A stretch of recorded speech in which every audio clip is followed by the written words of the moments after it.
What's the good word, Josh? Your boy DKB here. So I wanted to talk about our wide receiver room and specifically Corey Davis and what potentially would need to happen for him to become available in a trade. And we know that to some degree the New York Jets have either shopped him or at least fielded phone calls from him in the past.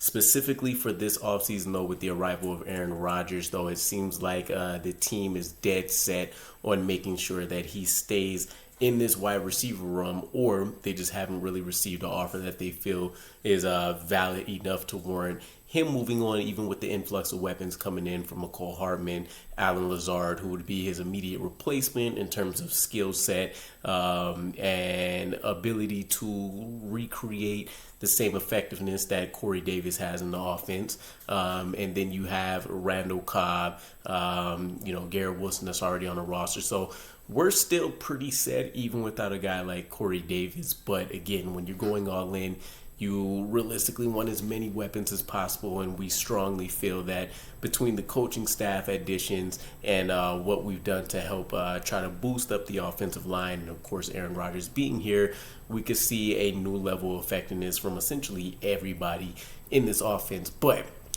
thinking about the 53-man roster, getting down to those final cuts, there's situations that could come up that can change that thought process. For one, if you get somebody like a Denzel Mims that maybe steps up, or an Irvin Charles, that negates the need to necessarily have to keep Corey Davis on the roster at any given time. Will save $10.5 million in cap space by letting him go. So that's always an immediate incentive, and if you feel like somebody on the roster is ready to step up to help mitigate some of those concerns, then that makes it a much easier move.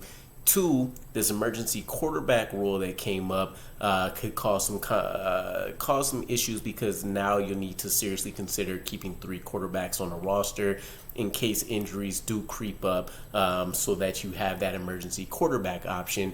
And then there's just all of the other positions that come into play in terms of Nathaniel Hackett implementing his offense. He's generally going to want to have 4 tight ends. You have to think about what the offensive line balance is going to be. You take a look at us generally probably keeping 10, 11 defensive linemen. What are we going to do at the safety spots? All of these different factors, depending on who steps up, is really going to change this whole scenario for the Jets. So if he does become available, there's at least a rumor out there that 2 teams would be particularly interested in Corey Davis. One is the Atlanta Falcons. The other team would be the Los Angeles Rams.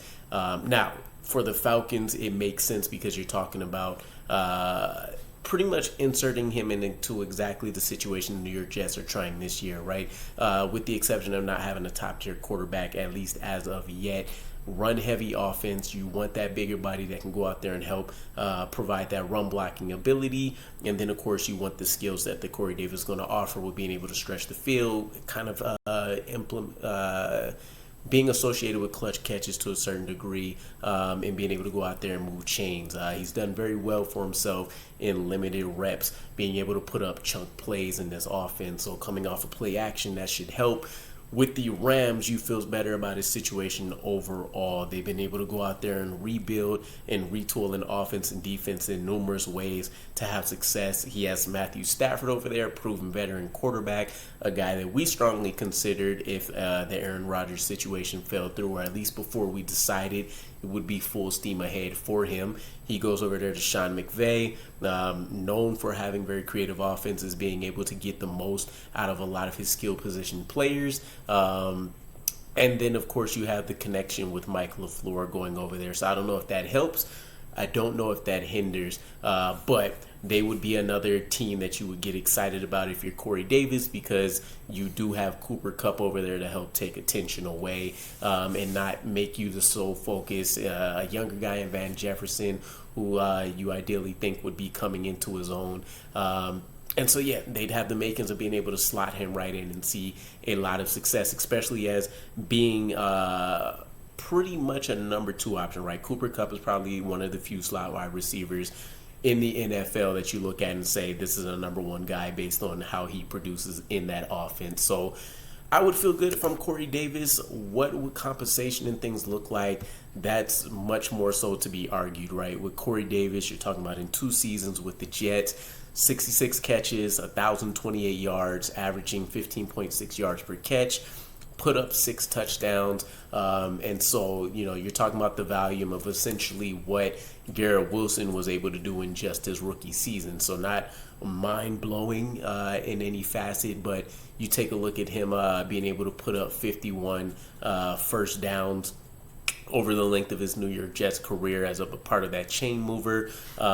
He's actually seen a bit of a dip in terms of his catch percentage, which would be a concern. But again, for what each different team would be offering or what they would require out of him within their offense, the Falcons, more of his run blocking presence and big playability, with the Rams just having a solid number 2, potential number 3 option within that offense to make sure Matthew Stafford has plenty of acceptable receivers to go through when he's running through his progressions. Me personally, I would say the Falcons is probably the best situation for him at this point. But the Rams, they are definitely playoff mindset, Super Bowl bound in their heads. Very strong defense over there. So you like a lot of what they are doing as opposed to looking at the Falcons and them kind of being on the precipice of getting over a rebuild and continue to add pieces to that young roster. So it'll be curious. I would be interested to see if they would actually let him go. As mentioned, even without a Corey Davis, you take a look at the wide receiver room. You're talking about Garrett Wilson. You're talking about Allen Lazard, Mecole Hardman, Randall Cobb as your top 4 options. And then you also have to think about target share, right? The running backs are going to be implemented a lot more in the receiving game with Aaron Rodgers. And then you take a look at the tight end room. There's a reason we would want to keep 4 tight ends. And of course, they will be heavily factored into trying to produce within this offense as well. So I'd be curious. Let me know what your guys' thoughts are. Would a late day 2 pick, let's say like a late day 3, let's say a late round 3 option or a mid, whatever the case is, but would a round 3 pick get this deal done for you guys to move on from Corey Davis, save $10.5 million in cap space, and then of course opening up some playing time for maybe some younger guys that you would want to see from. Looking forward to your thoughts, and I'll catch you guys again. Peace.